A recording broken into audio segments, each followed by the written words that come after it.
Okay. So as always, just take it nice and easy as we begin, and particularly if you're watching this on YouTube and you haven't done this before, please go nice and carefully, enjoy the class rather than feel that you have to sort of try too hard. We're going to start with sort of self-massage exercise. Just standing comfortably, rubbing your hands together and just letting them warm up a little bit. The pads of your fingers tapping lightly over your face. Just let your jaw loosen, tapping over your cheeks, your lips, forehead. Start to work up over your head and down to your neck. I'm using the palms of my hands here. So a light, rapid movement. Down to one shoulder, maybe a little bit stronger on the shoulder. Just feel the vibration of the muscles underneath your hand as you strike. Go down the inside, your arm and up the outside.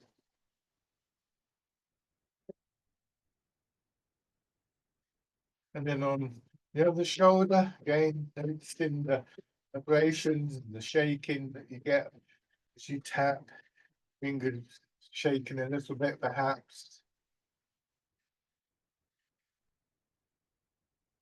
And then go around onto the lower part of your back, one hand or with both hands.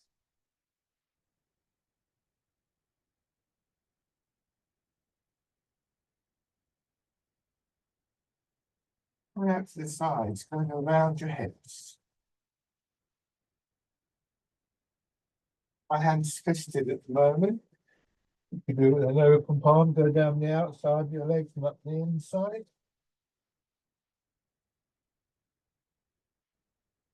And then very light again on your belly, palms of your hands. And onto the upper part of his chest.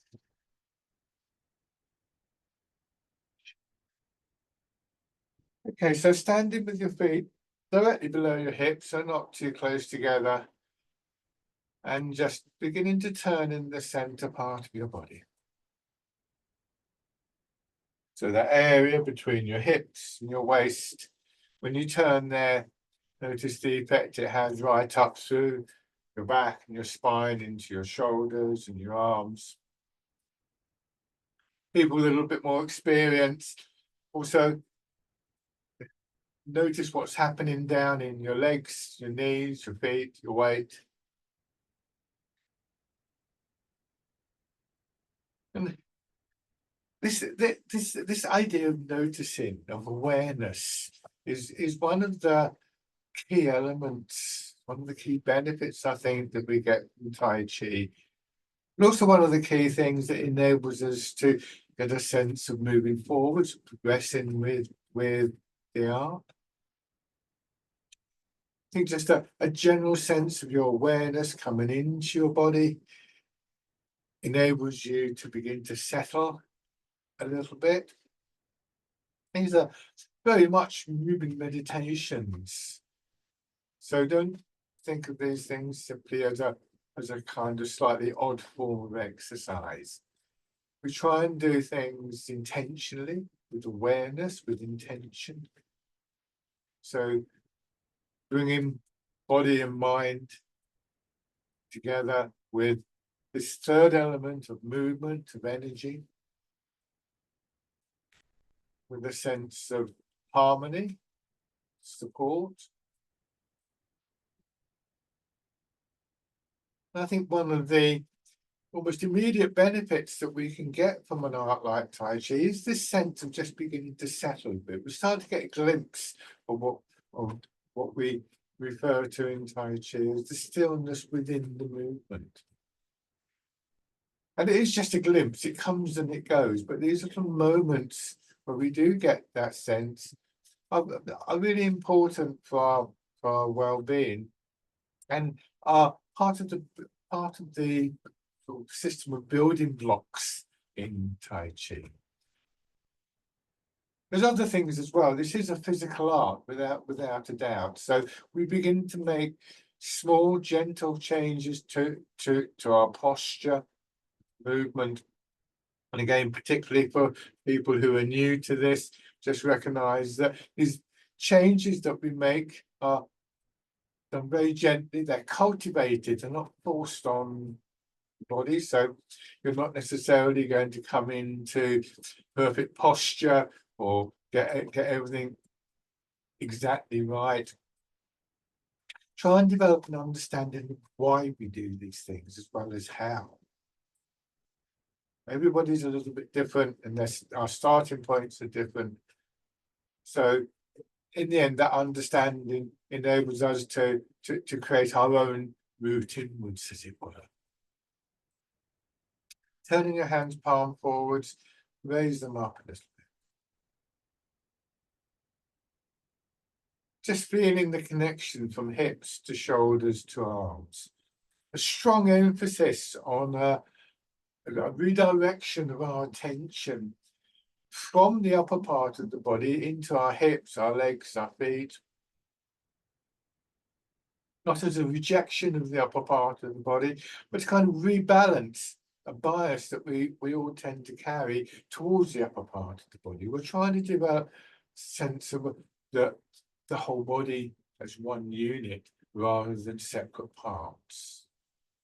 And this relates to that sense of awareness gathering that I referred to earlier. Hands drop down. Take a shorter step forward to keep the width of your step. You can see the background between my legs there. Then just gently push your weight forwards and backwards. We take a stance at hip width so that our hips feel supported by our legs. Too wide or too narrow becomes a bit trickier. And if our hips feel supported, they're more likely to be able to support our shoulders and our upper body. So the change in our stance, if you like, the development of the postures starts in our feet in various ways. And one of the things that we're trying to develop and to maintain is a sense that we can stand in line with the pull of gravity without having to strain against that pull of gravity.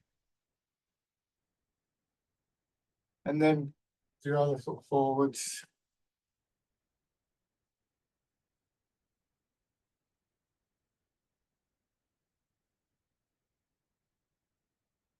And shake out. It's a very simple idea of coming into line with the pull of gravity, but we're often out of line for all sorts of reasons. Sometimes we're leaning forwards or backwards. Sometimes we might have a sideways tilt. There might be physical elements to that. You've had an injury of some kind. You may be biased towards one side. So this is something that we look to gradually change. But if, for instance, I take this pole, in theory, it's possible for me to find a position for the pole where it's perfectly in line with the pull of gravity. I can let go of it, and that wouldn't happen. In practice, of course, we know it's much more difficult. If I were to get some guy ropes that you'd use on a tent and sort of peg it out, then it's more likely to stay like that. And we can think of the pole as representing our sort of central skeleton, spine, and so on. And the guy ropes being like the muscles and the tendons. So trying to find that sense of the center of balance. I'm going to use the pole there. You can imagine that going up through the middle of my body. And with your feet hip width apart, just begin to rock your weight forwards and backwards. So pivoting from your ankles, and if you go too far, you will either strain or have to take a step, fall over. We don't want you to fall over. So moderate the movement and just see if you can get a sense of that central point, wherever it happens to be, however it works for you, where you feel more in line with the pull of gravity. We become familiar with this as a distinctive feeling. And again, people who are more experienced at this, you will have the memory of how it can feel which can feed into your intention. It's not necessarily a fixed point at this stage, although many of us like to sort of aim, as it were, for a point just behind the ball of each foot. So if I bring my weight to that point, I'll exaggerate slightly. You can see I'm sort of leaning forwards here. This is not in line with the pull of gravity. But if I can just release tension in my hips, stop resisting the pull of gravity, I sit back. And you'll notice that when that happens, if you watch my knees, they just curve slightly. And we get this sense of dropping down. We call it sitting. You sit into the hips. This begins to drop your center of gravity. And this leads us to the first key sort of physical principle in Tai Chi, which is what we call rooting down. And rooting down is one of the ongoing qualities that we look to cultivate in these arts. The lower your center of gravity, the more stable you are, the less weight you have to carry in the upper part of the body, and this means that there's a less need for tightness, potentially more space for movement. And in addition, it's because it's done with awareness, it's done with attention. We literally ground our thoughts. We learn to bring our attention back to the center of our body, from there to the ground, to sort of connect with these little moments of stillness that I referred to earlier. So there's great benefits in simply coming into this posture, feeling supported by your legs, feeling that the front of your body is supported by your back. So try not to put your belly in, let your rib cage drop slightly.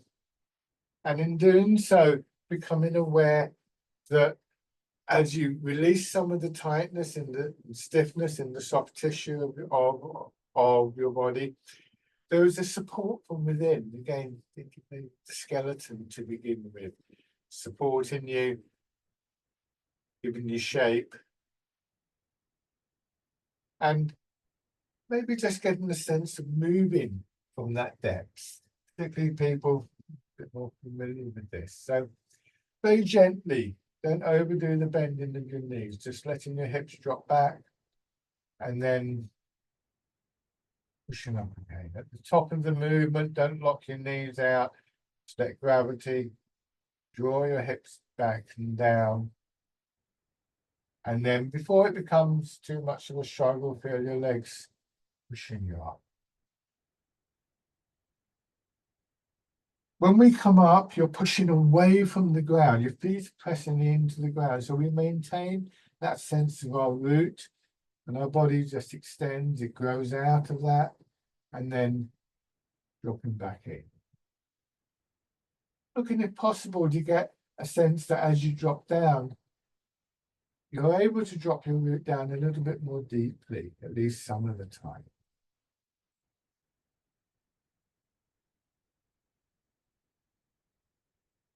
Expanding and contracting with a rhythm that you begin to resonate to. You may find that your breathing, for instance, begins to settle into a similar pattern. If it doesn't, don't force that. Just notice what's going on in your body and bringing your hands around as though you're cradling the ball. Push up, elbows pushing out a little bit. Drawing your hands up, turn them over as though the ball is now underneath your arms. Sink your hips, let your shoulders drop down. Push down. And again, push up, body expanding, so feeling the movement up through your back, to your upper body, like a wave rising up and then draining away. So we get a sense of movement, of energy coming from the ground. And if we think of that as that wave, it has a sort of cleansing, refreshing quality to it.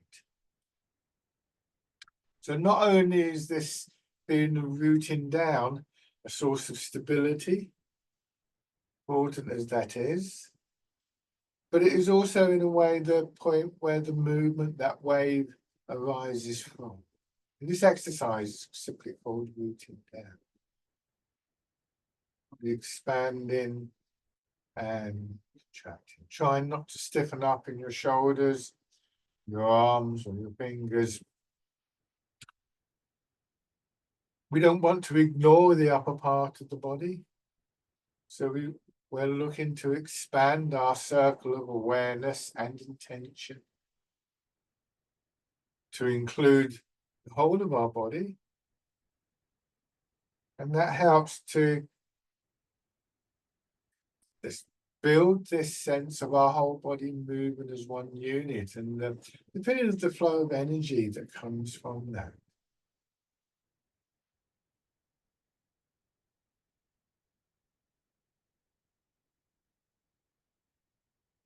So from that quieter quality of mind, we're able to observe, to listen to our bodies more effectively, and to bring that quality of intention to the movements more effectively.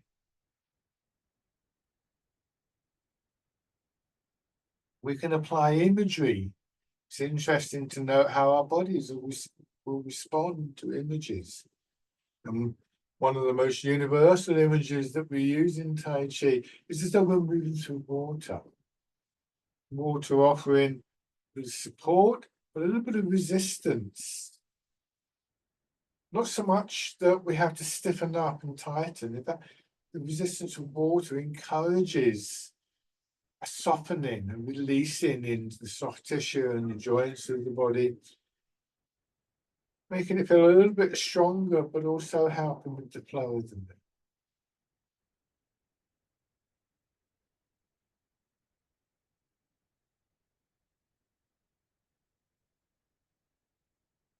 And then, so I'm turning your hands, so fingers pointing away from you, pushing up, arms being pushed away from your body, noticing how they swing up. This is an exercise called the wild goose. So clearly, one of the images that we could apply here is of a bird in flight, if that offers any kind of quality that is useful to you. Again, noticing how our bodies respond to these images. Not every image will work for you, but when it does, we can begin to notice very subtle changes in the way our body's moving and responding. The use of imagery is one of the key ways that we cultivate these profound changes in our posture and our movements.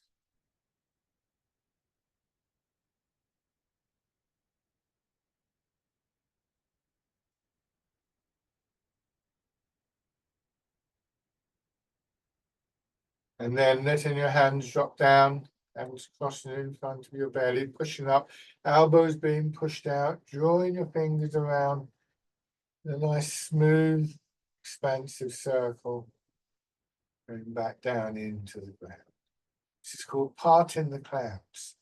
And the image perhaps suggests this very sort of expansive feeling that we can get when the sun comes out from behind the clouds.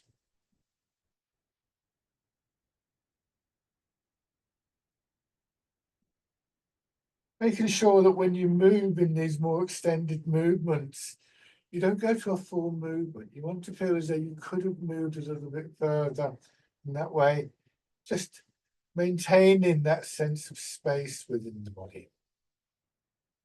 That space encouraging movement, whether it be the movements of muscles, tendons and joints, movements like breathing, digestion, circulation, or that more subtle awareness of the underlying dynamic, the flow, the momentum, the energy that runs through the whole of our bodies.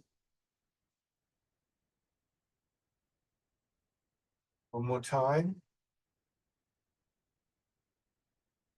Going back to the first of these exercises, so curling your hands over, building them into It's a very simple sequence. So rooting down, taking your time, try not to rush at this. When your hands come down, turn them out and go into the wild goose.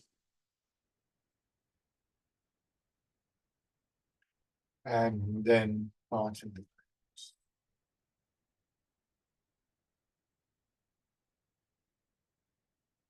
Go back and let the change from one movement to another, both physically and in terms of the image and the intention.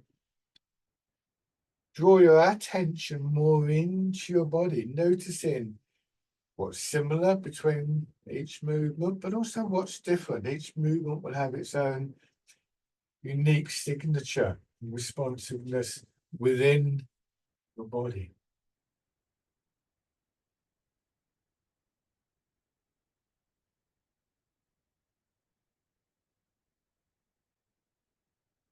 The more we become aware of those subtle changes, the more we're able to once again bring a sense of intention to them. These are the building blocks of the movements. These are the small changes within the body that begin to build into the larger changes that we see, the particular exercises. Those changes can be very subtle physical changes, changes to the pattern of movement, the pattern of energy. Gradually, we begin to feel the movements more from the inside out. One more round of this.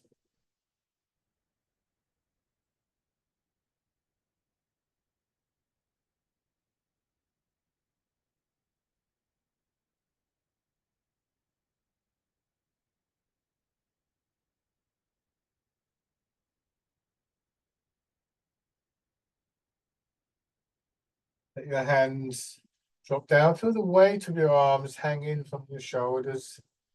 Push up and noticing the movement on one side. Let the expansion push your arm up. At the top of the movement, just wind your arm around and then pull down again. Your arm come to the full length. Bring your attention to the middle of your body just for a moment and look for that feeling of settling into the ground, and then move to the other side of your body and the same thing, pushing up and drawing down. Let your arm come all the way down. Just a moment of attention in the center of your body and the ground, and then to the other side. This is Dragon Plucks the Stars from the Sky.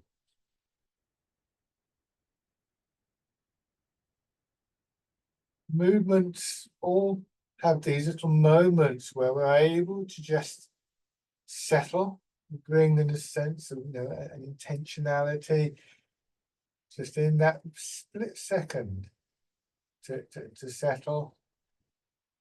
Like we might put a comma in a sentence. And this helps to prevent a sense of our movements and our minds beginning to rush. A very common habit.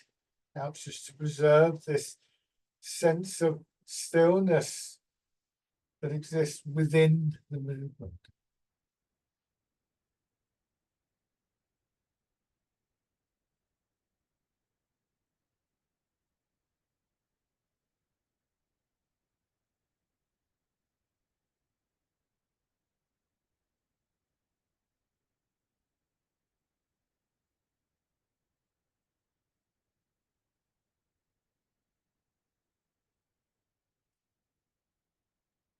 So our starting point really was making very simple movements and trying to draw our attention, to gather our attention into our body, and gradually building from that into a sense of intentional movement. And Tai Chi is an art that brings together these three aspects of ourselves: body, mind, movement or energy, into a harmonious whole. We're not trying to force the body to do anything that is wrong for it. It's not mind over matter. These three elements, nurturing and supporting each other. So an awareness of posture is always important in Tai Chi. both for improving our sense of physical well-being, the better our posture, and the better our sense of health, but also because it functions to be an anchor for our attention. So trying to maintain this higher position, and it's important when we're thinking about this that we don't begin to equate knees bent a great deal with rooting down. It's possible to bend your knees and not root down. There's a value to going down deeper, most certainly, but well, the next couple of exercises, we're just going to let our hips drop back a little bit, little curves through the hips, little curves through the knees. There's a little ball tucked in behind each knee and held in front of each hip. And that idea that there's a rounded quality to the joints is one that we could extend to all of our joints. So shoulders, elbows, wrists, the joints of the fingers, hips, knees, ankles, the joints of the foot, not held rigid, not held tight, but with a sense of that there's a little bit of space there.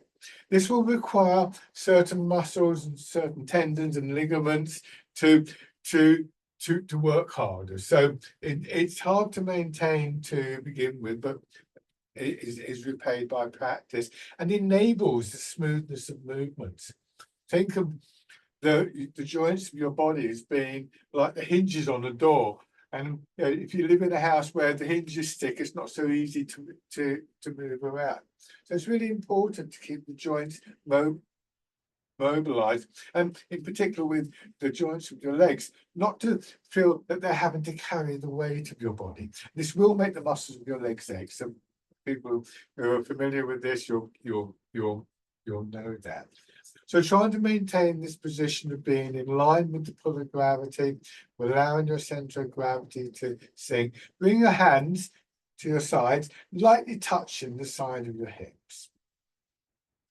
Push up from here, lengthening through your back and spine, and then coming back. And once again, just taking a moment, touching the side of your hips, letting your center drop towards the ground, and then pushing out again.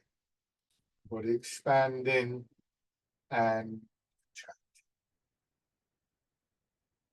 Nice, smooth, steady movement, sometimes described as though you're being massaged internally. We could apply that image of moving through water. Well, with this exercise, we could imagine between our hands, between our wrists, there's an elastic band that we're gently stretching out and then allowing to contract slowly. Giving us a stronger, more resilient feeling in the movement. So again, we can use different images for different effects in the body. People with more experience in this, sometimes it's useful to investigate an image, but remember, the imagery is there to enhance the movement. So eventually, there are times when we should find that we're moving beyond the image. The movements are becoming more purely intentional. So a simple relationship between mind and body that exists without the need for some kind of intermediary.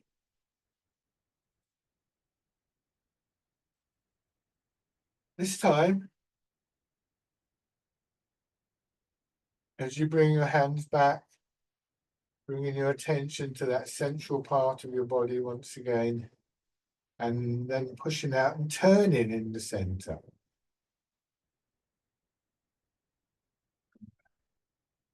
The movements are guided and directed through the center of the body. It's this, our center of our body, hips to waist, that we want to feel is dropping through the ground, towards the ground. We turn in that area, we move our arms, move our whole body. Energetically, it's seen as being central, literally central to the flow of energy. Sometimes said to be where the energy is stored. Referred to as the Dantian or the lower Dantian, sea of energy, expanding out from there, contracting back in, feeling the drop towards the ground. You can begin to associate this part of the body with that quality of stillness, learning, practicing to bring our attention back to that, I think, is one of the great takeaways of the art, something that we can begin to make use of during our days, particularly those moments when things for one reason or another start to feel a bit hectic, a bit frantic. Remember this feeling of just that moment, only a split second, focusing your attention into your center and down into the ground. Let that become a habit. We often feel that we don't have time to do that. But how much time does it really take?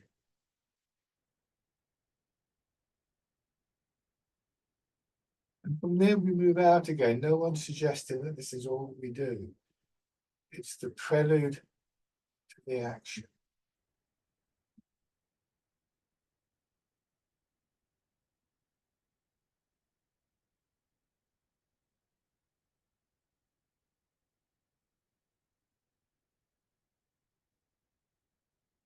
It's called pushing in four directions. Remember, not overdoing the range of the movement. The far end of the movement, you should feel as though you could have moved that little bit further. So becoming aware of that slight, what might be tingling or heat, sense of movement within the body. But we all experience it slightly differently, I think. This time, letting your hands come down, and once again, focusing on one side of your body, the expansion, pushing your arms out, swings around and up so it's in line with your nose, and then straight down the middle of your body. Dropping down, feel the weight of your arm hanging once again from the shoulder and pushing out again. Trying not to lift your shoulder, just allowing your arm to swing up.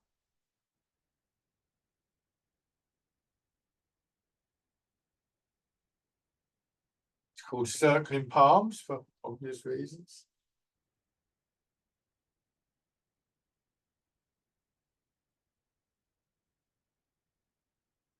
This time, when you get to the top of the movement, once again, moving from the center of your body, turning. Letting that draw your arm across a little bit.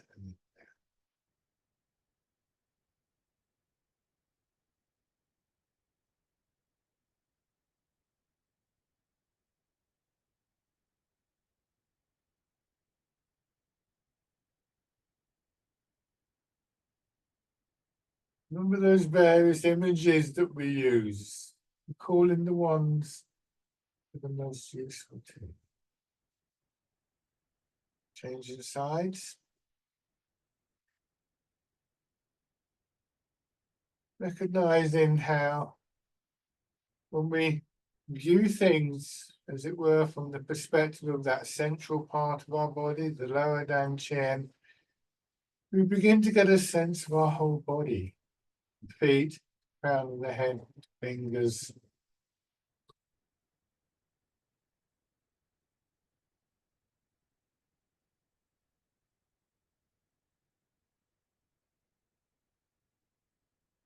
Adding the turn.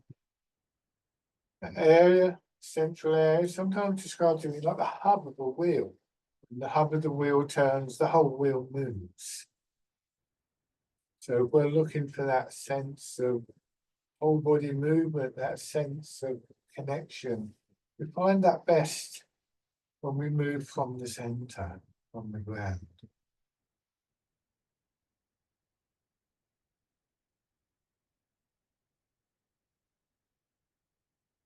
That's not only horizontally.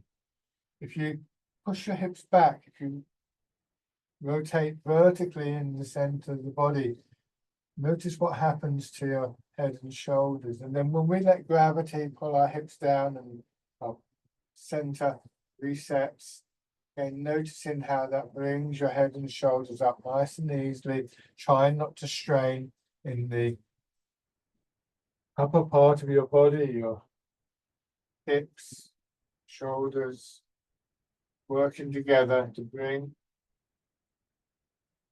your body gently to an upright position.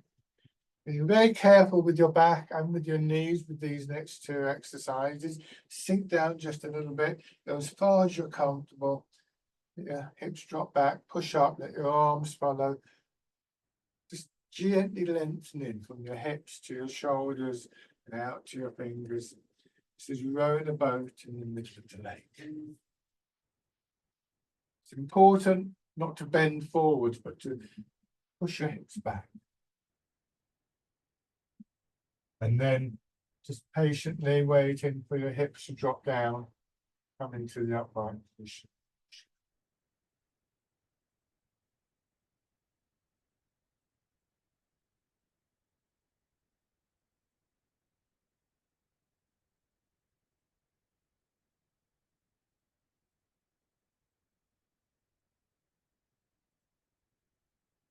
Time.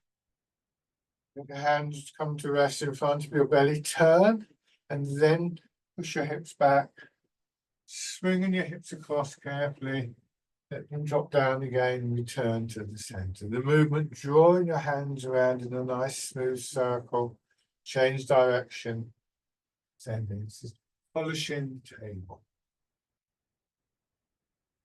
Back so you can see what my hips are doing. I'm exaggerating a little bit. I want you to see mechanical connection. You don't have to do it anything like this much. Remember, maintaining the space within your body.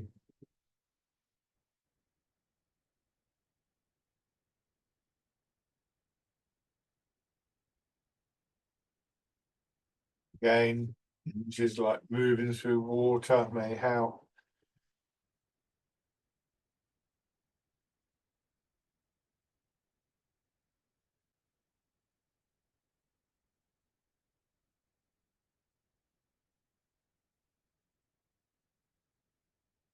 One more in each direction.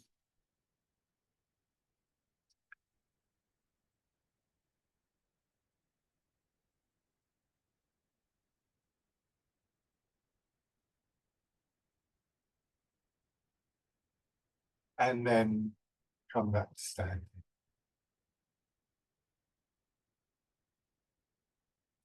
Good exercise. So you can see how useful it is to have this sense of your center and its connection to the ground. It helps us to remain stable, but it also means that we can move with a greater sense of connection and coordination, if you like to think of it like that.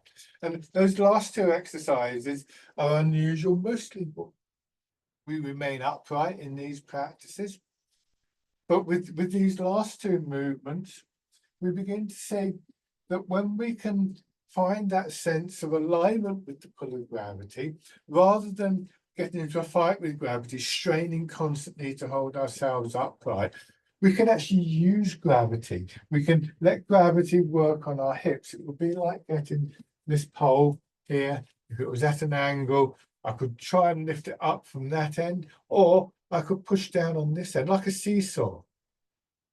So, and again, that's perhaps an oversimplification. It's not as easy as it looks, but this is one of the long-term aims in Tai Chi, to be able to stand and move without getting into a fight with this overwhelming force that acts on our body that causes us so much tightness and so much stiffness. So now we want to take that into perhaps something a little bit more dynamic. So starting with your feet hip width apart. And again, you can see the background bit between my legs. Turn one foot out. This is an angle that I would invite you to play around with until it's comfortable. And then step straight forward with the other foot. toes pointing forwards at this point. About the same in length as in width, so a roughly square stance. And once again, begin to transfer your weight. Remember that feeling of settling into your feet. We're now trying to get that same feeling more in one leg. And remember that when we do that, we start to experience that sense of a movement and energy rising up like a wave through the body. And what we want to do now is to direct that wave forwards, backwards. So that moment of settling that I've been referring to, that sense of stillness, is actually very necessary for me. It's not an alternative to the movement. It's through those moments of settling that we become aware of this very dynamic quality. If we're doing this, we never get a chance to stop and settle. So it's worth emphasizing until we can get to a point where that sense of being settled is inherent within the movement. We're urged in the old Tai Chi writings to seek the stillness within the movement. And again, if I show you with the pole, remember I was standing like this, and then if I go to stand like this, I've still got that alignment with the pole, and I want it to move with me. I don't want to do this or this. So to begin with, just feel as though you're pushing yourself along, maybe with that image of moving through water, and noticing how that might feel, the pressure against the front of your body, asking you to just ease a little bit, and then against the back of your body. Maybe aware of that movement within, that wave-like movement, flowing, washing through your body, bringing with it a sense of release of tightness and stiffness, a sense of renewed energy, perhaps. Going into your back foot, raising your front toes, so a little bit more of your weight settling into the back foot. Now you can have the front foot a little bit turned out. Go forwards, push your back knee in so your heel comes up. Gradually letting your body shift until you feel that you're beginning to get that alignment and the root over one leg. And then bringing your foot in, push your foot back, put the ball of the foot down, lower the heel, gently press into the floor, come back. The front foot, when you step, it's the heel that goes down first, then the ball of your foot. Then what we call the planting, the pressing in, just to make sure that we've got that good contact with the ground. Imagine you're stepping onto thin ice. You put your foot out, you make contact with the ice, and you press just to, is it going to take your weight? So before you make your weight. Because of this, we are taking a slightly shorter than what would be our normal step in those cases.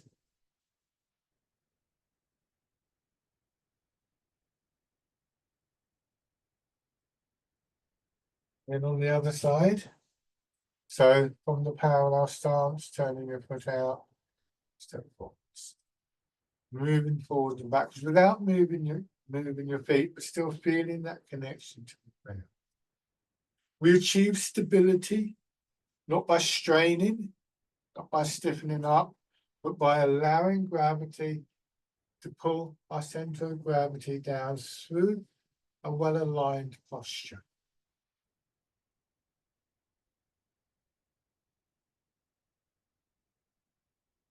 Then lift your shoulders up with the weight of your arms hanging down from your shoulders. Remember how we noticed that we're supported from inside. You don't need that tightness, you don't need that stiffness. And then raising your toes and your heel. Taking your time.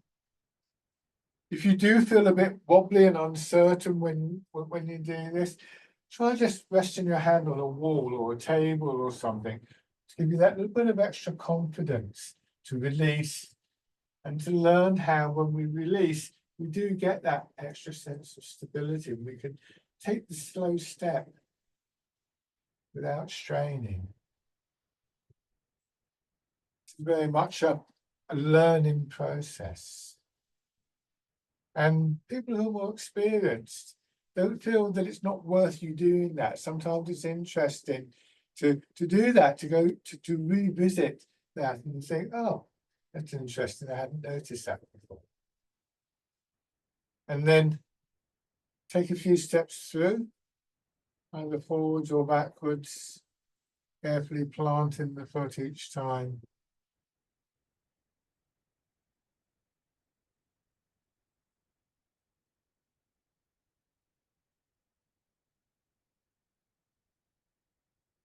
And then changing direction, just reflecting on this simple process of walking.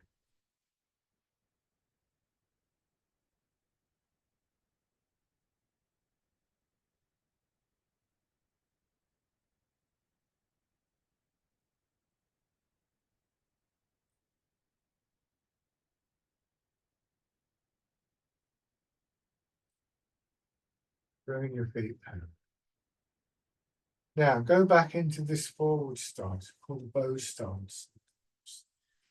Right foot forward. So I want you to mirror my movements, and again back to the transfer of the weight and this wave-like flow from one leg to another. We build on that, bringing it into the upper body and our arms. So we don't want to lose touch with what's happening in our feet and our legs. So this time, as you go into the front leg, and just let your arms swing through a little bit, coming back. Curve very gently. Imagine, again, elastic bands from your hips to your wrists this time. And you're just pushing your arms away from your body a little bit. Building again that slightly more resilient quality in. This is called fisherman castanet.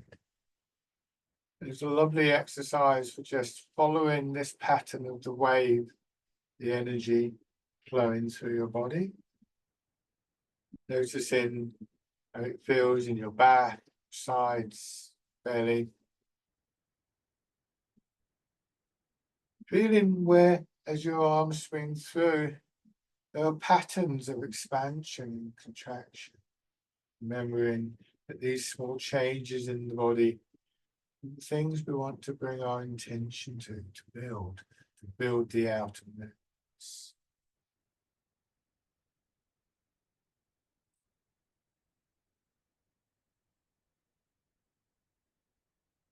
This time we're going to take the power, the energy of that wave, bring more in towards the hips, elbows going out a little bit, turning your hands, ease forwards, your elbows will come in. The combination begins to push your hands forwards and just swing up gently. This is called pushing wave. Trying to have a sense of where you're pushing to, which should be a point roughly above your feet, front foot. Push coming from your back leg, through your back into your arms, dropping down into your front leg, and then returning. So again, a slightly stronger quality building in this quality that we call internal strength in Tai Chi. So conditions your body in very subtle ways, conditions the flow of the movement, the energy in equally subtle ways.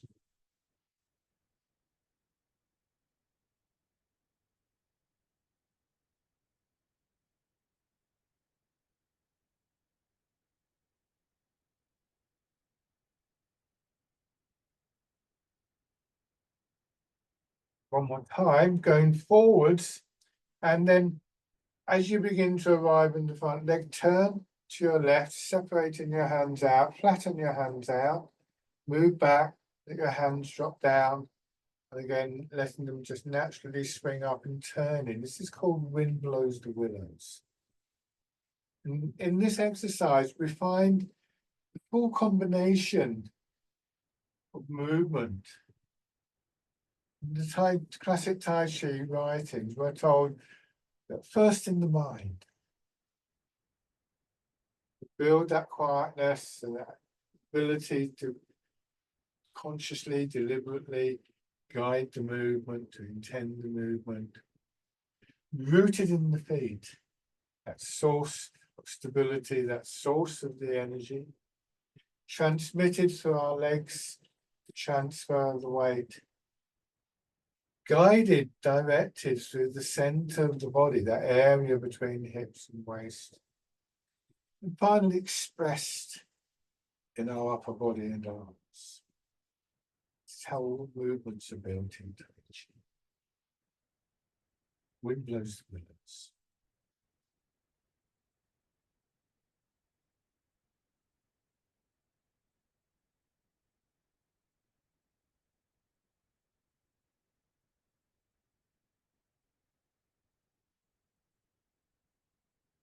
So let's try those exercises with the other foot forwards. Left foot forwards, starting fisherman cast left, rooted in your feet, transmitted through your legs, guided, directed, imagined through the center of your body, expressed in your upper body and arms.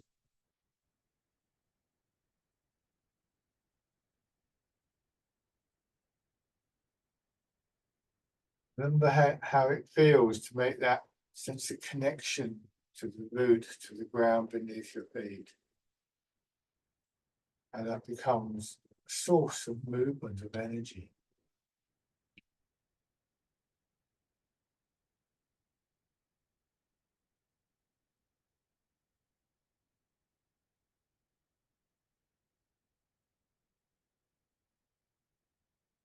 One more time. Easing back, bringing your hands in front of your hips, soften your shoulders and your arms, pushing away, letting the movement flow through your body. With a sense of direction, you might want to imagine pushing against something not too resistant. Your door that's stuck. Pushing not with your arm, but with your whole body.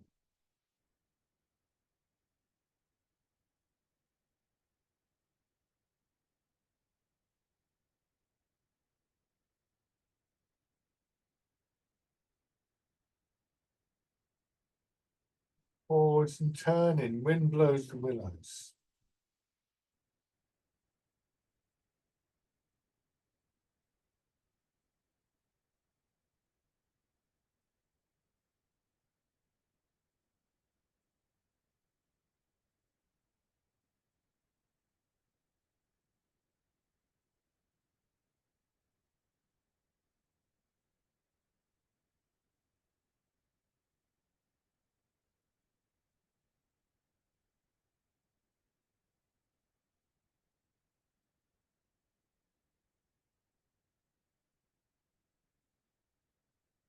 Time as you go forwards, push your back knee in, bring the foot in, and take the step through. You might want to do this going backwards. It's fine. You plant the foot. This is called dragonfly skims the water. Again, bring in the empty leg in, hips dropping back. Step through and plant. Bring the foot in, and maybe if it's comfortable for you, just raising the knee, rotating your hip, and plant the foot.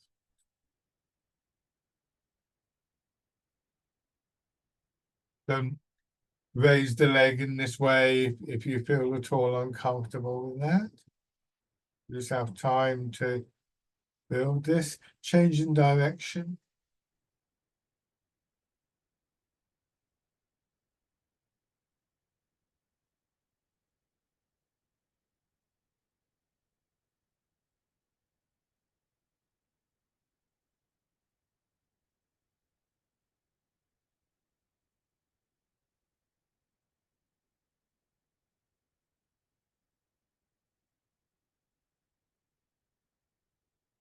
Change again.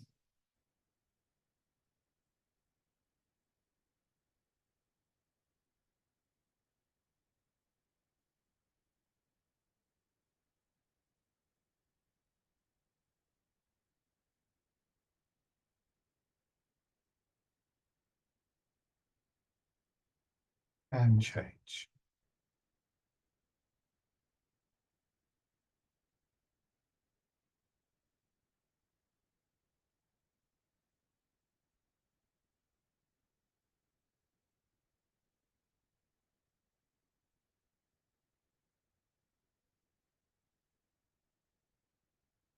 Bring in your feedback.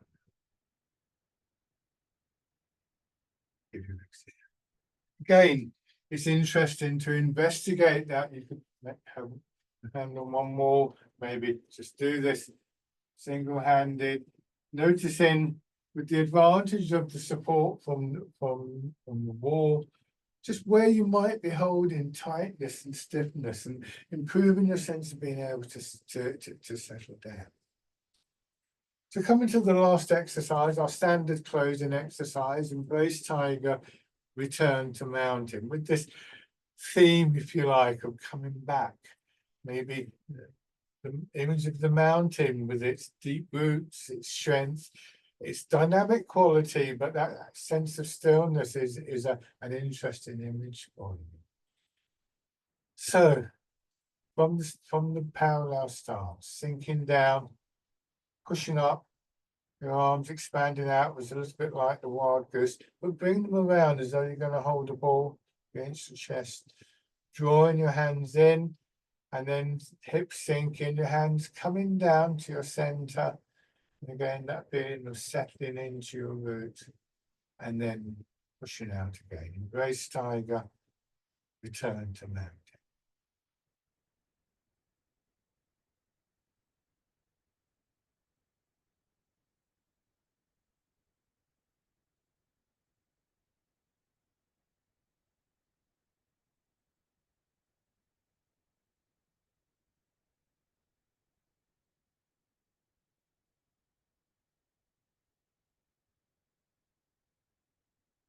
One more time.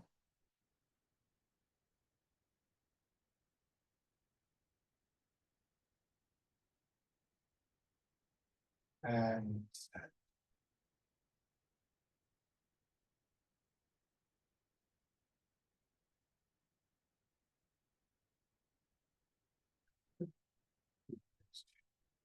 thank you very much for joining in, and please, as always, get in touch if you have any questions, but bye for now.